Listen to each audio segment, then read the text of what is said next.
Hi everyone, it's Michelle from Country Morning Creations.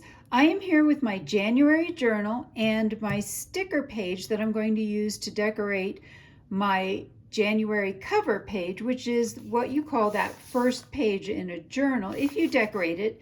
And it helps me know because, for example, on this journal, I have not put anything on the front that says January. So I keep all my journals together, I bind them up. So this just makes it easier. I just flip it open and I know what month it was. So we're going to go ahead, and I have these little hands. I like them because they're weighted and it helps kind of hold things out of my way. I've had a lot of people go, oh, that's gross, dead hands, whatever. I like them. I think they're cute, and that's all that matters. So a lot of this kit is these blue grays and grays and beiges and a little bit hint of yellow almost in it. So I'm going to, I did grab the Lost Shadow. It's a Tim Holtz Distress Oxide. I plan to just go around the edges with this gray and maybe do a little bit in the middle. But mostly I want to just add this because this is, you know, just plain coffee dyed. Mine is 28-pound paper, so I use a heavier paper when I coffee dye.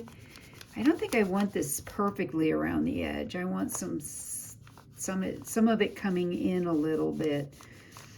So anyway, I do use a heavier weight for coffee dyeing, not your usual 20-pound. Mostly because what I've found is it doesn't get all wrinkly and crinkly. Now, if that's what you love, I would keep using the other weight. But I found that just by going up to a slightly heavier weight, that it helps it to lay more flat when all is said and done. And I just like that. It helps your journals to lay flatter. It's easier to write on, just being real for that. So definitely there's a lot of reasons why I like a heavier paper. And then I do also acid neutralize the coffee, and this paper, Hammermill, makes acid neutral papers as well. And I've heard lots of arguments about, do you need to use acid-free paper? Does it make any big difference? Well, I know it does make a difference in the long run because things deteriorate if there's acid in it, just being real. So if you're just using something and you're going to throw it away, sure, you could get away with the acid in the coffee and the acid in the paper. But if it's something that you want to keep, you want to look back on it, I strongly recommend that you use acid-free paper and acid neutralize your coffee or tea that you're using to stain, because both are highly acidic. If you're curious about more, I'll throw a link in the comments below on how how I do my coffee dyed paper, and then 2, how I neutralize the acid in the paper or in the inks. So I'm going to give this a try. Now this I cut out. I have a Brother Scan and Cut. And this is the tricky part because it cuts really well, and it does what's called I think it's called a kiss cut. I've heard kiss cut can mean where it gets right up next to the things that are being cut. I've also heard it to refer to, we'll see how much of this actually ends up getting pulling up. This is kind of hard, so I think I'm going to turn this around this way while I'm talking to you. So it is, I like it because I can get really close cuts, but as you can see, it doesn't always pick everything up. And one of the ways I take care of that is when I make my digital kits, I also usually will put some kind of a border around the outside edges. And so what it didn't pick up, you can see it didn't get a lot of these little outlying pieces, which is fine. I think I'm going to go with this anyway. I wanted to put this more towards the top-ish area. And then we're going to go back in and fill in a couple of places with some different things. For example, this is a large Oops, that actually cut all the way through the paper. It's only supposed to cut through to the, I don't know why it did that. It cut all the way through the backing. Anyway, I love doing this because if you fussy cut, I don't know about you, but when I fussy cut, I'll speak for myself. When I fussy cut, I tend to struggle to get the backing off. And when it's done this way, it makes it really, really easy to get that backing off altogether. So I'm going to start with some of my bigger pieces, and then we'll go back and fill in with a couple of things. I think I'm going to go ahead and put this flower in the middle of this, like that. There we go. And then I'm going to also use this piece. I think it'll fit. Nope, that's not going to fit at the top.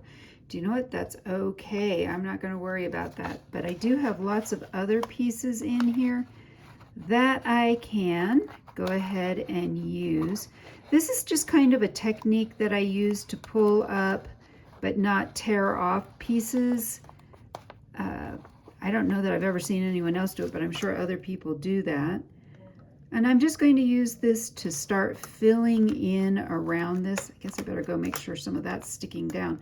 I think part of why it's not really sticking is that this is Distress Oxide, not Distress Ink. And there is a big difference between the two. So that can make a big difference. And the Distress Oxide things just don't seem to want to stick as well. So we're going to throw that in there. Let's see. I love this piece. We'll see if, I know some of this is not going to pull up well. I think that is trying to pull that. Okay, let's see if we can get this to work. There we go.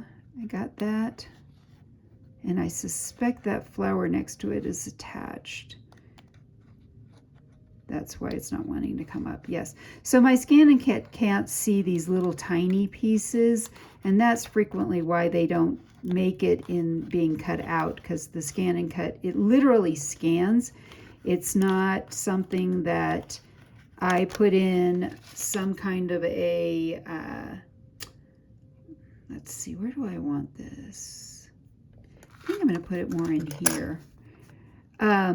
It's not something that you have to use a computer program and make sure everything fits and all that stuff. It's really quite simple.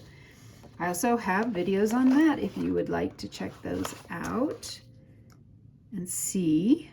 Ooh, I love that. Let's see what else I have. I think we're just going to finish using up a lot of these. Oh, you know what I may do? Do I have enough room for this on the bottom? Ooh, maybe. Let's put this up here. This is actually almost like a piece of washi tape, and it's pretty wide, but it didn't get cut, so I'm going to grab a pair of scissors and cut some off here at the bottom. And one of the things I try to tell people is take nice long scissor cuts, otherwise it ends up with these little tiny cuts, and that's not as pretty.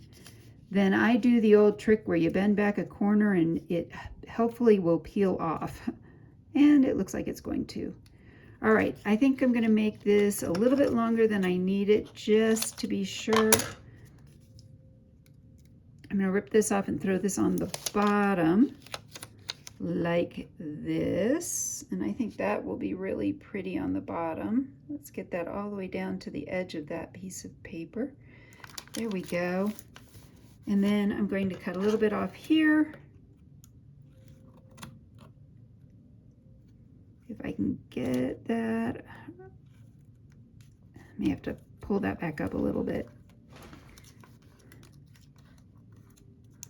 Let's see if I can do it. Well, I guess it doesn't matter which way I go. It's going to have to just work.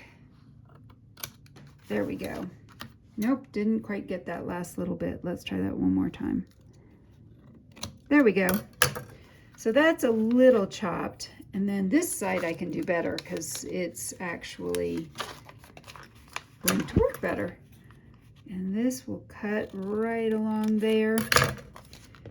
And that is just not wanting to stick, but I have a glue stick and I may just use that. So now let's grab a few more pieces and put those on around this as well.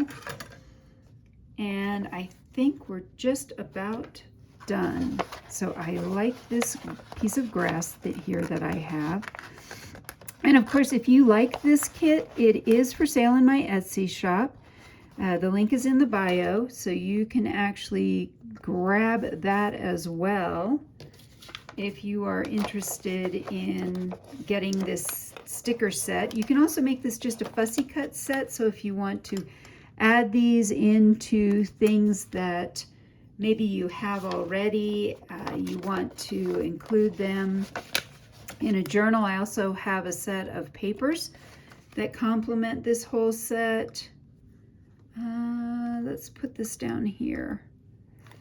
And then, so anyway, lots of different ideas you can use these for. Like I said, you can use them as fussy cuts. You can use them as stickers in your journals if you want to. So yeah, there we go. I am done with my January cover page. So if you are interested in this or any of the other kits that go along with this Winter Flowers kits, they will be in my Etsy shop. That link is in the bio. And I hope I've inspired you to be creative today.